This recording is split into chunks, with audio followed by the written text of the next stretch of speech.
the raglim of the spies. And we cried, we're going to die here, we'll never make it to Israel, we'll get slaughtered there.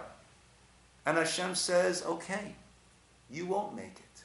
Your children will, but you won't make it. To the Eretz Zavat Chalav Udvash, the land flowing with milk and honey, that I've so glowingly described to you and pledged to you. Your children will make it there. You won't make it there. So it's all unfinished business, unfinished business, unfinished business. Now the Bikurim. The Bikurim, the first fruits, the farmer gets up and says, it's all happened.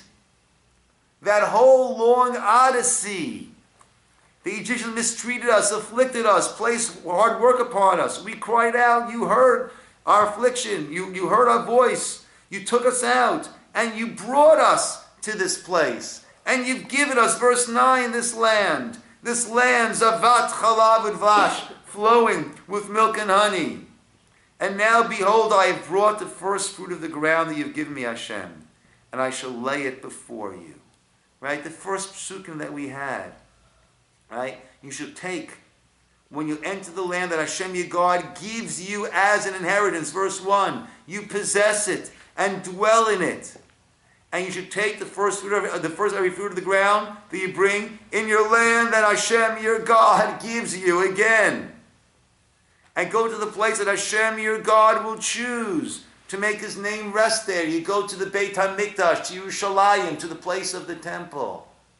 This is what we are focusing on, because this is the culmination. This is the fulfilled promise. This is the end that was reached. And therefore we don't speak about the unfinished business, which still had all of those dangerous twists and turns, precarious episodes, which we were on the verge of being wiped out, of who knows what's going to happen to us. It's here, when we're settled in the land. That is the promise that was fulfilled. And that is the Haggadah. The Haggadah is that Hashem fulfills the promises. And that's, famously the Gemara Makos, ends off with a story that the sages were walking along and they encountered the place of the destroyed temple. And they saw the place that had been the Kodesh Kadashim, the Holy of Holies. And they saw foxes running around in that area. And all the sages started to cry, except for Rabbi Akiva, who started to laugh. And they said to him, Akiva, how are you laughing? And he said to them, why are you crying? They said, why are we crying? The place about which it says that if a non-Kohen would enter there, it was punishable by death. If a non-Kohen would enter, now it's destroyed, and Shualim halchubo, and there are foxes that are running around there. How can we not cry? And he said to them, L'kach ani mitzachek. That's why I'm laughing. That's why I'm rejoicing. Because they're praying? Because there's a prophecy about the destruction. And there's a prophecy about the rebuilding. And the rebuilding will be far greater than it was before. And until the first prophecy was fulfilled, I was wondering about the second prophecy. Now that I've seen the first prophecy is fulfilled, I know the second prophecy will be fulfilled. And they said to him, Akiva nichamtanu. Akiva, you have comforted us. Akiva nichamtanu. Akiva, you have comforted us. And the Haggadah, the Rambam says, this is the Haggadah that we say when we are in Galut, when we are in exile. Why? Because the Haggadah, it's hard. For us in Irvine, it's not so hard. In our exile, it's not so hard to have a beautiful Pesach Seder. But how about a Pesach Seder that they did hidden in Auschwitz? How about a Pesach Seder that they had during the Crusades? How do you have a Pesach Seder celebrating the deliverance when our lives are in danger, when we're being persecuted?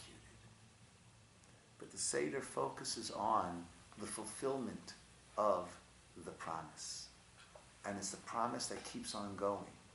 And if there was exile, then we returned. And if there was exile again, we have the prophecy of Ezekiel, the prophet, all about the Bayit Shlishi. So therefore we focus on the fulfilled promises. The third temple. That we focus on the fulfilled promises. Because that is what the Haggadah is. The Haggadah is the story of our exile and our redemption. And whatever stage we are, it will be fulfilled. Akiva comforted them, and Akiva needs to comfort us. And as I say over and over, we are living the dream. That the prophets spoke about, Yerushalayim, there'll be weddings in Yerushalayim, the old men and women will sit in the streets of Yerushalayim, it will be rebuilt.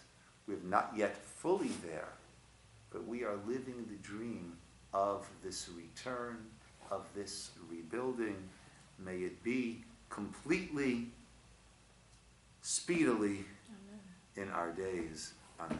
Amen. Okay, my friends, we'll call it over here and pick up after the wonderful Chag of Pesach. Okay. Thank you very much. Thank you.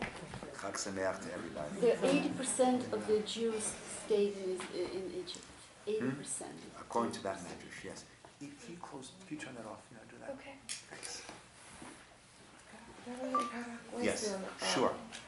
For how long time did Moses work with Which her button do I mother press? after Just the red button on the side there. So make it stop Bastia? on the side. How long was he there? Yes, with her mother. In Egypt? With his own mother? Yes. So he until he was